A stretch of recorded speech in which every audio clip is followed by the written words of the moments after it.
Hello, friends. So today we are enjoying an herbal tea called the Dreamscape Blend from Dreamcatcher's Botanicals.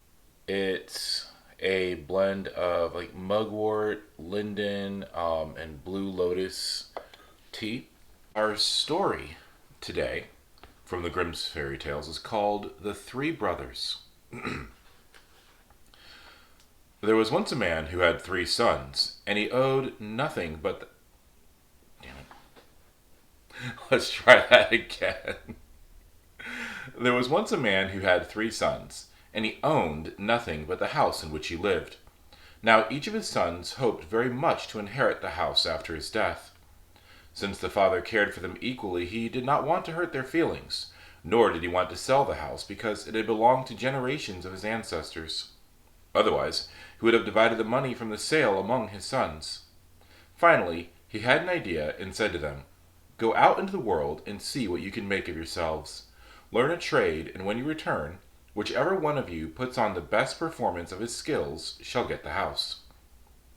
The sons were satisfied with this proposal. The oldest decided he wanted to become a blacksmith, the second a barber, and the third a fencing master. They agreed on a time when they should all return home, and then set upon their way. It so happened that each of them found a good master, and each learned something decent and useful. The blacksmith had to shoe the king's horses and thought, "Now you'll get the house for sure." The barber shaved only distinguished gentlemen and believed the house was already his. The fencing master received many cuts, but gritted his teeth and did not let himself get discouraged, for he thought to himself, "If you're afraid of a cut, you'll never get the house." When the appointed time arrived, they went back to their father, but they did not know what would be the best way to show off their talents. So they sat down together and discussed the matter, and while they were sitting there, a hare came running across the field in their direction. "Oh," said the barber, "that's just what I needed." He took a bowl and soap and worked up a lather until the hare was close by. He then lathered it on the run and shaved a little beard for the hare, also on the run. In the process, he neither cut the hair nor hurt it in any way. "I like that," said the father. "Unless your brothers do something extraordinary, the house is yours." Before long, a man came riding by in a carriage at full speed. "Now you'll see what I can do, father," said the blacksmith, who rushed after the carriage, pulled the four shoes from the horse, which continued to gallop, and put on four new ones, also at full speed. "Remarkable," said the father. "You do your stuff just as well as your brother. Now I don't know who should get the house."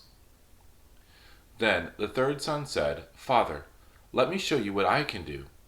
And since it had begun to rain, he took his sword and swung it over his head, and made cross-cuts so that not a drop of rain fell on him.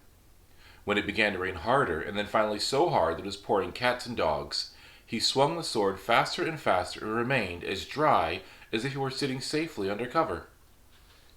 When the father saw that, he was astonished and said, "That's truly the best performance.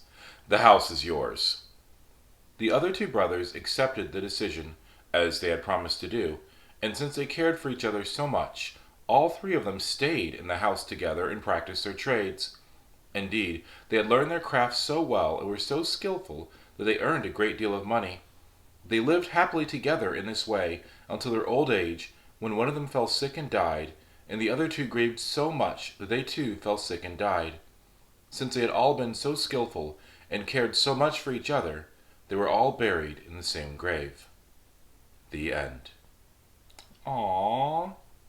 So many of these stories, it's, dark and mean and "I'm gonna kill you." So, aw, that was heartwarming. Just a story of siblings who actually like each other. Nice. Let me know what you think. Alright, friends, for now it's time for your next adventure. I'll miss you. Cheers.